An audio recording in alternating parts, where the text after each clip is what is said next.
modern day norm in relationships, especially if you live in the developed world with Judeo-Christian influences, is the monogamous ideal. Its narrative goes something like this. Someday, I'll find the person of my dreams. That special someone I can see myself spending the rest of my life with. Someone who gets me and shares the same ideals in life.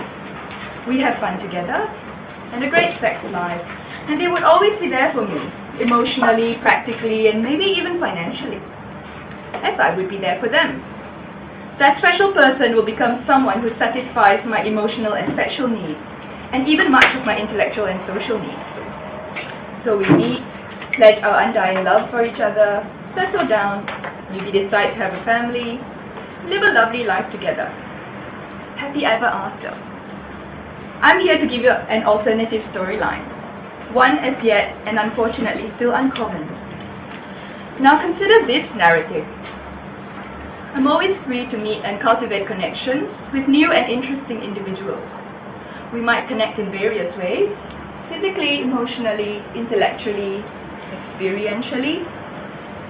Some I happen to resonate with more deeply than others. Some I spend more time with than others. Some are in my life more permanently than others. Always we recognize that relationships flux and flow as the individuals in them grow, change, and are moved to explore different things. All crossings of paths are significant in their own right. I want for all who grace my life happiness and freedom in theirs. I never wish to own or be owned by another. Nor do I need special status in anyone else's life, or a declaration that they will love and have sex with only me.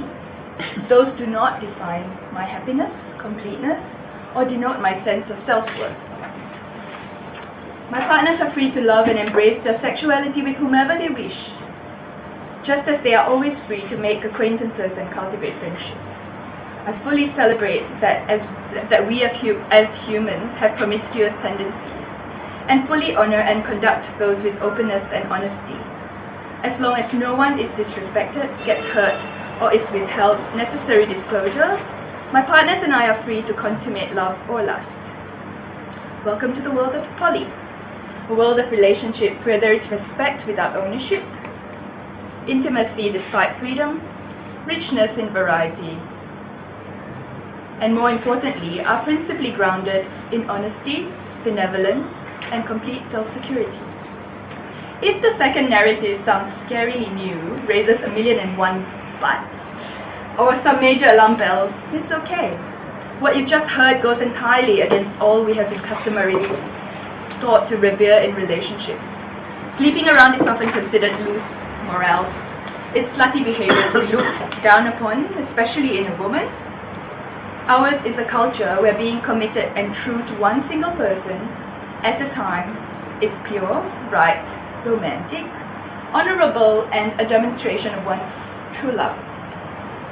We are familiar with these ideals and adopt many unquestioning. I would now like to present you with a dialogue. Could I ask for 2 volunteers who might enjoy bringing this scenario to life for us?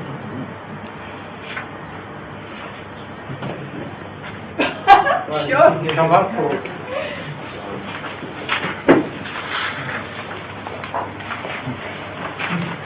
Just to set the stage, these are 2.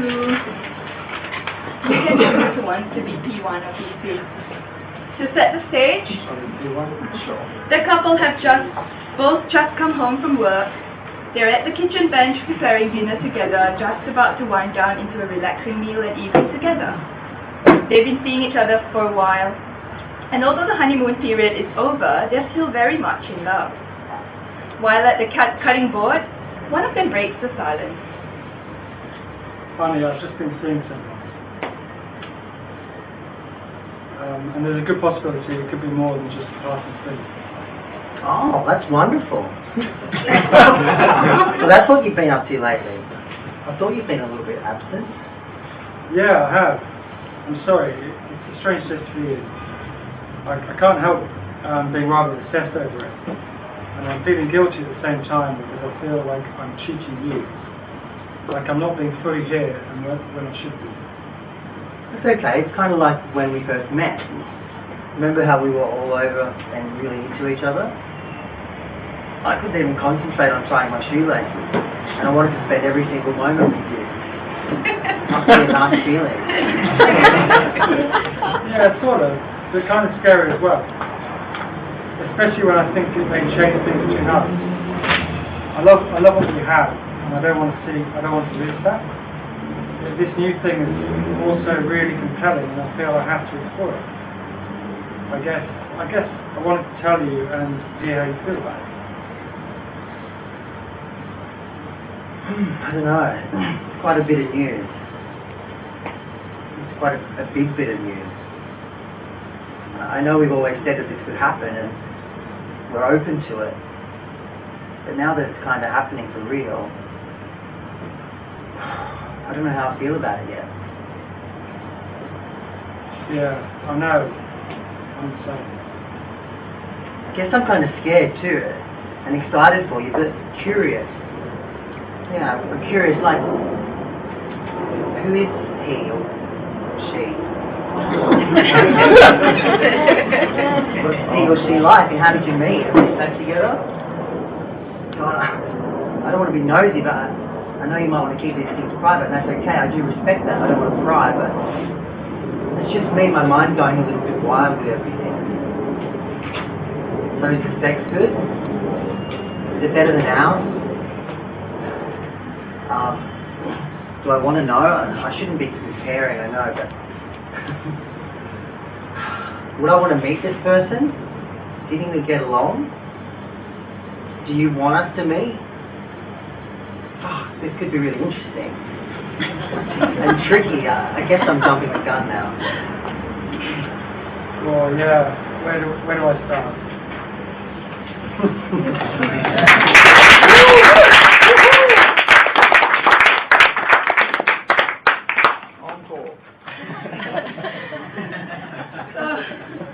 That's not your commonplace dialogue today, I would say. And that's the reason I'm here presenting. I think it should be. The two narratives I started out with hopefully contrast the monogamous and poly ideals prominently enough. The central difference between them is the lack of exclusivity. Is the idea of exclusivity. In a moment, I want to take you through a few peculiarities and the rationale, or lack of, in monogamous thinking. But let me first define some terminology. I will mostly be using the terms monogamy and monogamous, and poly relationships and poly. For some of you, the terms polyamory and polysexuality will readily spring to mind. I will, however, just use poly as a surrogate for now, as deeper discussion around definitions could take up an entire talk itself. So covering them briefly, polyamory has been described as ethical, responsible, non-monogamy. At its heart is the desire to be intimately involved with more than one person at once. While beautiful as an idea, I find the term polyamory somewhat deficient because I wish to accept and include relationships that are purely sexual and aren't necessarily emotionally intimate. Another term, polysexuality, also exists, but it's currently amorphous in usage. According to the Wikipedia entry, it pertains to sexual attraction to multiple genders. However, the term polysexuality has also been used in a different context, as a broader relationship model that, unlike polyamory, would encompass both emotionally intimate relationships as well as purely sexual ones. Like your one-night stand, casual fling, fuck buddy. It would be a preferable term, but I'll leave its introduction, proper definition, and reason for its coinage to its neologist, who will at some point, I believe, give the topic due treatment at Philorum. So for now, I speak of polyamory and polysexuality interchangeably, if at all, and for the most part just use the abbreviation poly as a surrogate. So a poly, for our simple purposes, would just be someone who does not require that their partner or partners be sexually or emotionally exclusive to them. In layperson's terms, it's okay to have sex with or be in love with more than one person at a time. So a poly relationship in the broadest sense is just one where many sexually or emotionally intimate relationships in various forms and combinations are permissible. It would span everything and anything we presently have labels for. Just a fuck, one night stand, casual fling, romance, someone I'm seeing, someone I'm dating, in a relationship, girlfriend, boyfriend, fuck buddy, friends with benefits, lovers, mistress, master, slave, fiancé, first wife, second wife, significant other, and the full glory of all the unlabeled shades beyond and in between. Monogamy is more commonly known and requires less explanation. Strictly speaking, it's a form of marriage in which an individual has only one spouse at any one time. Here, I loosely use it to refer to a general thinking behind relationships that idealize pair bonding. So that would cover couplings that don't or haven't yet involved marriage, like the early phases of dating, where desired exclusivity might be implicit, or when two people consider themselves a couple in a relationship, or de facto partners, where a social contract of exclusivity of some sort has been entered into but remains still unformalized by marriage. So now that we have terminology taken care of, let me take you through some interesting peculiarities with monogamy. Consider this. If I asked you to eat at the same restaurant every day, possibly for the rest of your life, you would probably consider it a ridiculous and impossible suggestion. It would be an undesirable and imprudent thing to do, no matter how much you love the food they serve there. Yet that is exactly what we commonly desire and expect in relationships. Our society is one which decrees that lovers should have all their sexual and emotional needs gratified at a single delicatessen, sometimes for the entirety of their lives. I'm sure most of us would be quite familiar with the phrase, "till death do us part." Yes, we seek commitment, demand loyalty, and most aspire to this arrangement called marriage, which in developed Western influenced society means a legally and socially recognized partnership between two and not more than two people. So some pertinent questions we might start to ask at this point are, should sexual and emotional gratification be any different from culinary gratification? Is commitment a legit component of healthy relationships? If so, commitment to what? And of what sort? For life? Or just to give things my good serious go? And if commitment isn't so legit, then why do we look for it? What could possibly be the rationale, the motive, or attractiveness behind this whole idea of exclusivity? Now consider another peculiarity. Generally, pursue and enjoy multiple friendships concurrently, and see no issue or competing interest in doing that. I do acknowledge with some exceptions. Or in parents loving their many children equally, albeit somewhat differently. Or in the larger kind of love for humanity and our fellow humans. So there is no exclusivity demanded with the kind of love in friendship, family, and brotherhood. In fact, with the last, it would even be seen as benevolent to widen that circle of love. So why is it we want exclusivity with our sexual or romantic relationships? Again, we should really ask if there's any good reason we should choose to subject our relationships to it. Now, just one last peculiarity. If I asked you whether you would like being owned, you would most probably say no. And if I asked you if you thought anyone ought to be able to be owned, or to own another, you would probably think it was a distasteful and backward idea. Yet monogamy shares some strong resemblances to ownership of property. One definition of ownership from a business directory reads so: ownership is the ultimate and exclusive right conferred by a lawful claim or title and subject to certain restrictions to enjoy, occupy, possess, rent, sell, use, give away, or even destroy an item of property. You'll find this definition on the handout if you want to revisit it later. Let me highlight three things from that definition. First, exclusive right. We don't want our partner to love or fuck anyone else. Second, lawful claim or title. This is what could be said to happen in marriage. And third, restrictions to enjoy, occupy, possess, and use, which could well describe what we ask of our partner. On a side note, someone pointed out to me once that we treat belongings at our property better than we treat our people, because at least we lend out our things. Now hopefully these peculiarities have given you some interesting new perspectives around the monogamous ideal and raised some good questions. Let's now get to the heart of monogamy, this issue of exclusivity, and tackle some of the beliefs and assumptions around it. At this point, I really want to acknowledge and highlight that non-exclusivity is usually a really threatening idea for monogamists.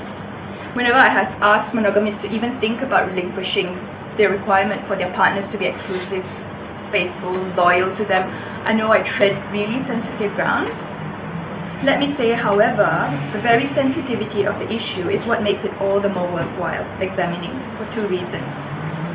First, something that we hold so sacred, almost beyond question, surely must or ought to hold some really strong and legitimate reasons. Secondly, when something has the power to threaten our security so deeply, it must be worthwhile coming to terms with.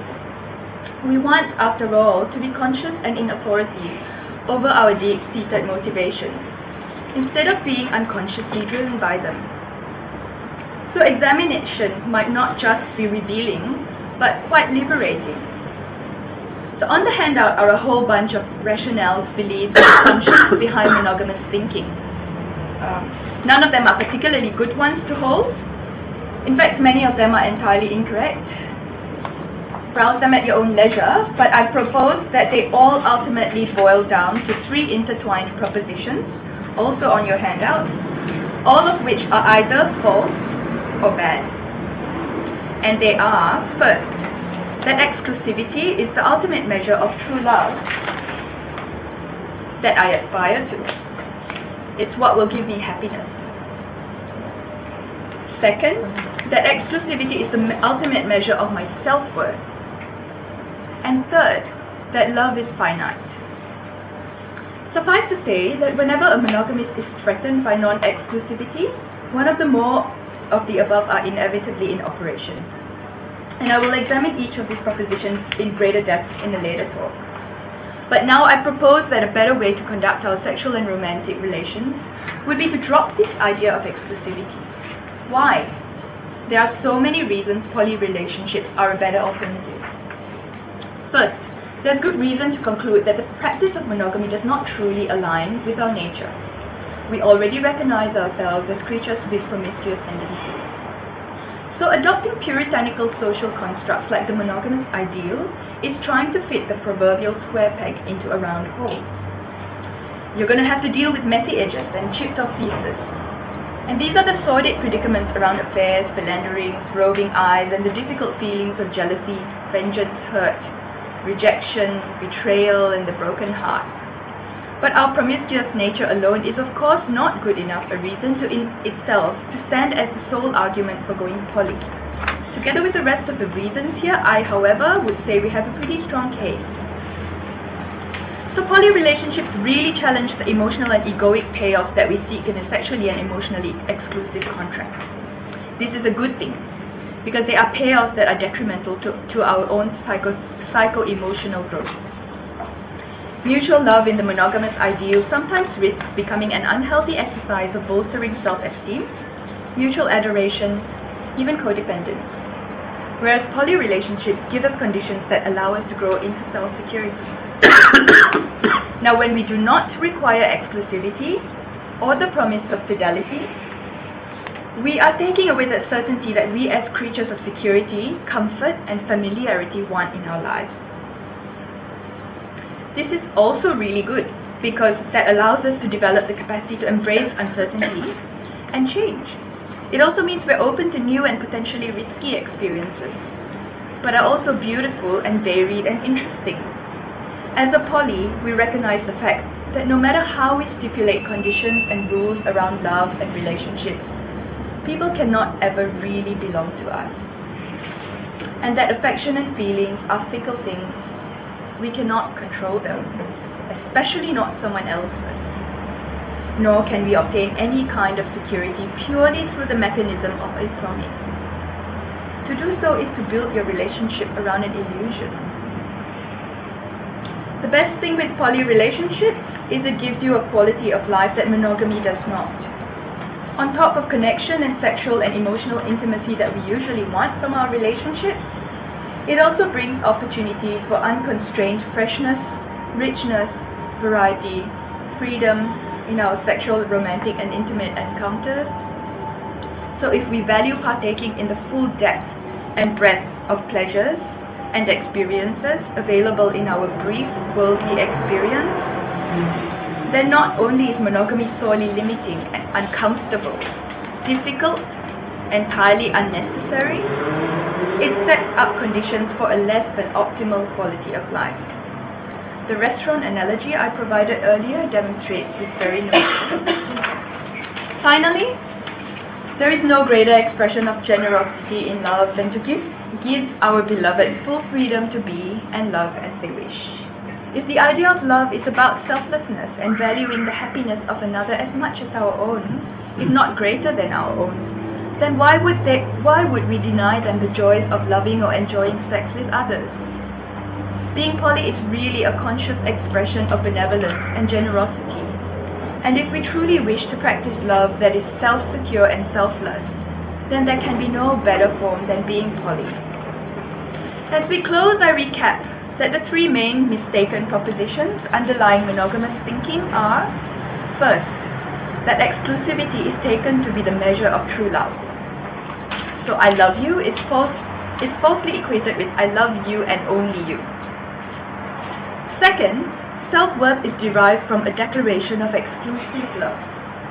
When a partner says I love you and you alone, and you alone, that is equated with I am now worthy. And third, that love is a finite thing. If my partner loves somebody else, they must love me less. Remove that kind of thinking and you will manage to allay the threat that a monogamist faces in taking on poly relationships. Summarizing the two different models, the monogamous ideal says, I love you and I want you to be mine. The poly ideal says, I love you and you are free to be you.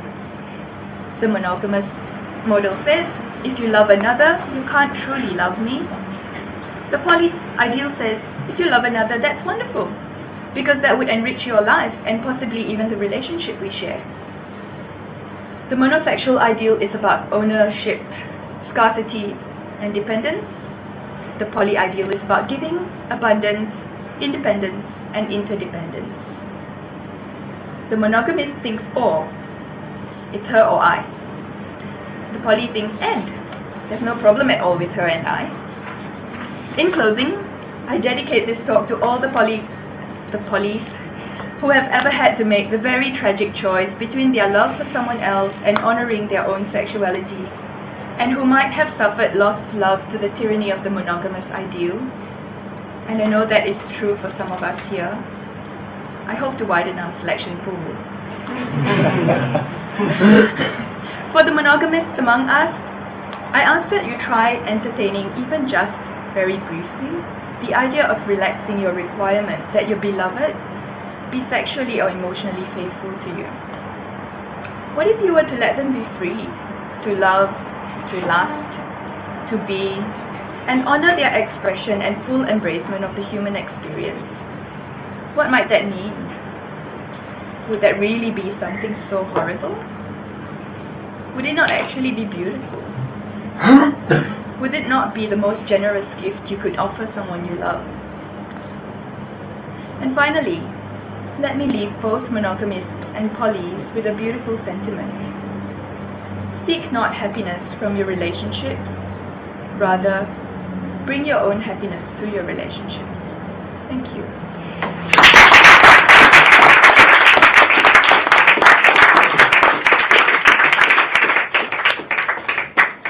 So now we have 10 minutes of questions or comments to direct at the speaker. Most of us won't get a chance. But if you do want to ask the question of the speaker or give Zara a comment, please make it brief. You can have a short interchange, if you like. And again, it's not confined to questions. You can challenge the speaker or just make a comment. So, Zara, I'll just let you take hands as they come up. Okay. I just feel like maybe I missed that point, but I think you should have also tried to say, why do you think society wants us to be monogamous? Why do you think that happens? If, in your opinion, it's so clear the difference, then why doesn't it happen naturally? I mean, I may agree that biologically we seek different partners all the time, blah, blah, blah. But why then it doesn't happen naturally inside? Well, you mentioned Western societies, but it's not that I see in other societies such a big difference. It's true that in some cultures it's not like that, but I don't think you would like to be in one of those cultures, I guess, especially because the role of the woman usually is not the good role there. And then another thing, just, and I have more things to say, but I'll just try to make it quick. When at the end you say, why don't you let your partner or your people be free to love? But what does it mean? I mean, what does it mean to love? You should maybe try to define exactly what that means. And another thing, you also think that... If you could keep it brief. Just yeah, sorry. Just super quickly. Yeah. You think that, I mean... Just perhaps if we could keep to those two inquiries in that way, allow other people to participate. Yeah, they're really valid questions and they're good questions, and I would have loved to address it in my talk, except there was only 25 minutes at maximum. So the first question about why society wants us to be monogamous, I don't think it's conscious. So a lot of things that happen in society are the way they are today because through time they have become that way, and especially when you live within a culture, very few people are questioning the culture while living within it. So what we're doing here today is questioning culture. If you look back through the history of monogamy, you can trace when it first came into practice, it correlates to around the occurrence of the transition from the agrarian to from the hunter-gatherer society to agrarian society. Through that time, I think it has taken on four rough different forms. So one with the advent of Christianity, and then one with the romantic ideal in European society, and of late, just slightly different form, I can't remember which, but why we practice it today is because it's remnants of a whole hodgepodge of different things that have come in. Yeah, I'm sure some of you here have already done some reading in the area and can share with us later the specifics, but I don't think society explicitly says practice this. I think it's an issue of it's just this way, and it's unthinking, unquestioning. So that's why I'm giving this talk. We should question, and we have a choice over how we construct. We formulate our social constructs. The second question, what does it mean to love, is also a really good question. It's a definitional question.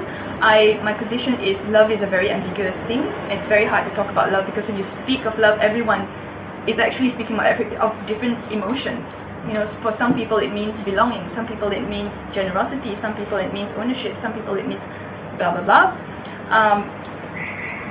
I think it might be better for just all conversations around love not to use the word love at all, because it's it's just ambiguous. It would be a whole talk just to talk about what is love.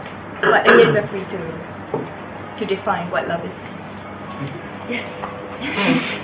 In many ways, I wonder, what we're focusing on is the idea that people accept something. I can't quite hear you, and people maybe should accept something that's going on already. In the public health arena, look at sexually transmitted infections. We know that most of these are being transmitted because people are actually having poly relationships. In other words, it's a reality that exists right now. What I hear you saying is let's potentially acknowledge something that is already existing around us and accept that and even make it public as opposed to hidden. Yes. Is that fair? Totally. And I actually had to leave something out of the talk because just pacing-wise, it was too slow. But I want to acknowledge that it's not as foreign as we might think it is, because in the gay culture, it's actually quite prevalent and seen as the norm, and I think some of my friends here can confirm that later when we get free time. They tell me, like, why do you even need to give this talk? But unfortunately, yes, let's just openly acknowledge that this is our nature, this is what's being done anyway, and let's just not repress it. Let's just fully acknowledge it. And I was actually thinking of patterns of HIV in Africa, where it's largely actually straight and not gay. It's commercial sex work and married men meeting women, bringing back to their wives. And I thought I thought your point was about the repressedness, the not being able to openly... non-acknowledgement. Right. And the point about HIV, how do you want to elaborate? Well, in the sense that we know that it's going on in certain communities around the world, particularly with heterosexual transmission. Yeah. So there is poly going on, but often not being acknowledged, not being discussed. Yes. And it would actually make this whole tracing of HIV, managing HIV a lot easier if people were just okay about it. Is there anyone else? Do we have time? Sure. Can I ask you a personal question? Sure. So, would be safe to assume that you're poly? Yes. Yeah. Was there a time when you were not poly? Yes. It was before I actually... Sorry, do you want to... And what convinced you to become polyamory? There was a time when I wasn't poly. I was unconsciously monogamous because that was the norm. I got married and then I realized that I was somewhat disturbed and I couldn't really come to terms with whether I should or should not be jealous, and actually why I wasn't jealous about the fact that my husband might be philandering while he was off on trips and stuff. I think by nature I just was not a very jealous person. But society told me that you should be jealous, like you should take ownership of your man, and it was just through a process of just rationally working out that it's not logical.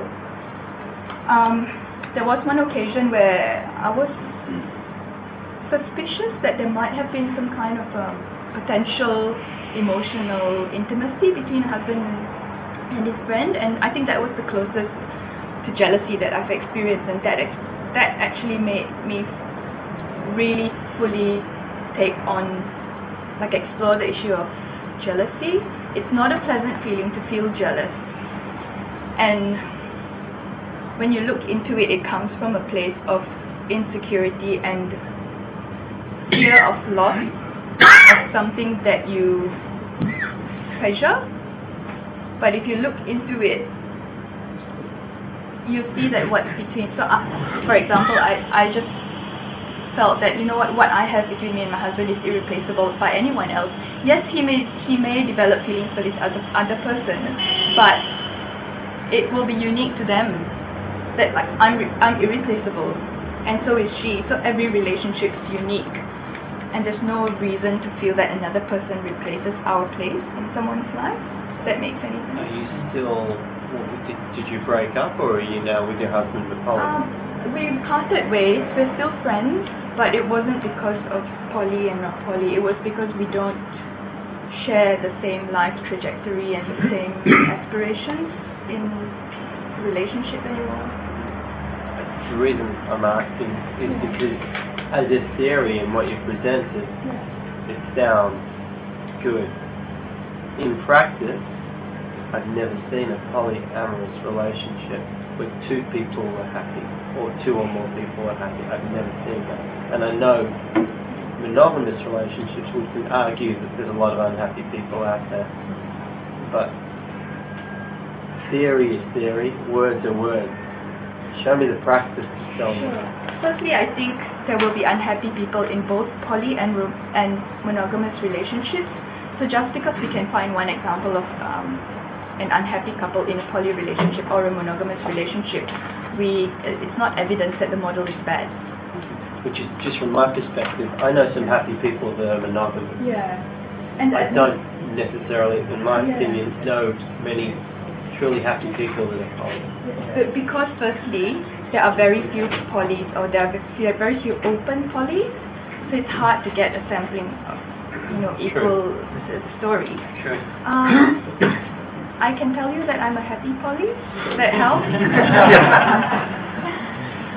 But I don't know any other personal stories that I don't want to share things that are not my domain to share here. So there are people who practice poly and they're happy, I think. Everyone will have relationship dynamics to sort out whether you're in a poly or non-poly relationship, I believe. But I don't think the model itself, I don't think we have enough evidence of unhappy people due to poly relationships to sufficiently warrant to discredit the model. Same probably could be saying the monogamous relationship as well. I actually don't think we should use examples of happy people and non-happy people to weigh up the model. It should be a rational comparison, because we live the model. Sure. I disagree. I think we should use that. Okay. Just Zara, one more. Okay. Thank you. Some other practical reasons perhaps why monogamy is a good model. For example, the issue of sexually transmitted disease came up. I think on a practical level it's a lot safer. You have less sexual partners. Perhaps there's other biological reasons. So I'll take Aboriginal culture, for example. Interbreeding was based around tribes and totems to prevent deformations with offspring. So I mean that would be another practical reason as to why you would care perhaps with just one. But also like the complexity, I think, of emotions. Like I think if you're willing to go there and explore the array of jealousy and hurt and all of that kind of thing, if you've got the time to do that, yeah, why not? But for simplicity's sake, to have a clear mind, it's also a lot easier to focus on less rather than more. So I think there may be some practical... I do agree with you. So the first point, I think there are two valid reasons in which monogamy is preferable. One is the HIV. So you are at hugely increased risk when you practice polyamory. So the only answer I can give there is mitigate the risk. The second is there's an opportunity to run away from facing issues when you're in poly relationships. But my response there is you can also run away from facing issues in a monogamous relationship. So I think it's entirely dependent on the people in the relationship to conduct them in sincere, honest, and with a lot of care. The second point about having the time, it is a personal choice whether you want to keep things simple so that you have time to enjoy the other aspects of life. But I feel that relationships are such a big part of life. If you don't spend the time cultivating, if you don't spend the time on personal growth such that you can conduct healthy and flourishing relationships, that's going to reflect in all your relationships, whether it's in the workplace or social life or your sexual emotional life. It's a large enough domain in our personal sphere to spend time on personal development, because we'll really reap rewards from it. So, and relationships, I think, are a practice ground.